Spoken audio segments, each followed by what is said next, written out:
Welcome to the kidsministry.blog podcast. Every episode, we share ideas, tips, and resources to help your children's ministry thrive. Okay, so today we're going to dig into some really practical stuff. From kidsministry.blog, it's a great resource if you're involved in kids programs at church. Mm-hmm.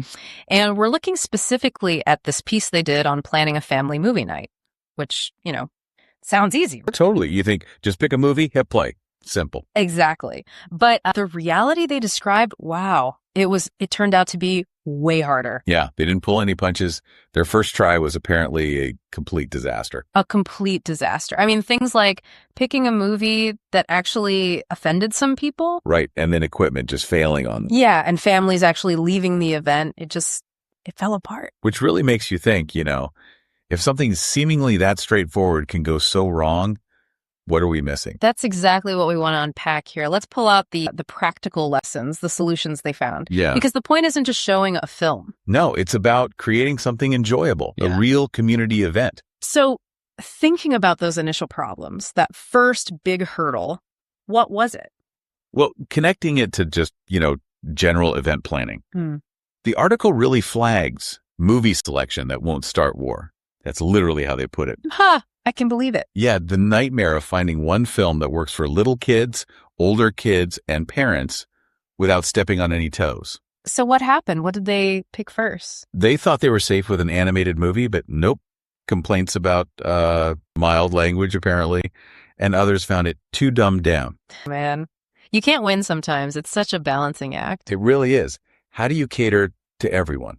So what was their fix for that? How did they get around the movie selection war? They actually turned it over to the families. They did a survey. Interesting. Yeah, gave them 3 choices. Something newish, an older classic, maybe one in between, all G or PG, crucially, with content warnings listed. That's smart. Takes the pressure off the organizers a bit, gives people buy-in. Exactly. And then there's the whole equipment disaster prevention side of things.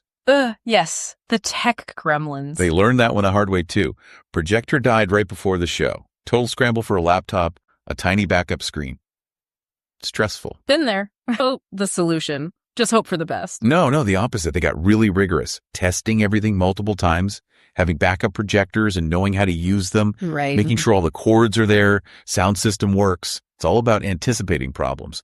Proactive, not reactive. Sounds like a solid pre-flight check. Okay, what else? Those church halls, not always the comfiest, are they? Yeah. No, the infamous folding chairs in the fellowship hall, they called it space setup that doesn't torture people. Love it. So how do you make that work? Their solution was pretty clever, actually. They encouraged families, bring blankets, bring pillows, make it cozy. Nice. And they set up zones, like cushions right up front for the little kids, chairs in the middle, then maybe a more relaxed area at the back for people who want to stretch out or, need an easy escape route with a fussy toddler. Giving people options makes sense. Comfort is key. Absolutely. And tied into that is the snack situation management. The snacks. Always important. What went wrong there? Their first plan was bring your own snacks, which sounds reasonable, but it led to, and I quote, snack jealousy wars. Chaos. Dear, kids comparing snacks, I can picture it. Totally. So now the church provides basics. Popcorn, classic movie food, individual candy boxes, water bottles. Simple. Keeps the budget down, less mess, less drama. That feels like a much smoother way to handle it for a group. Okay. Anything else major? Yep. Time management reality check. Big one.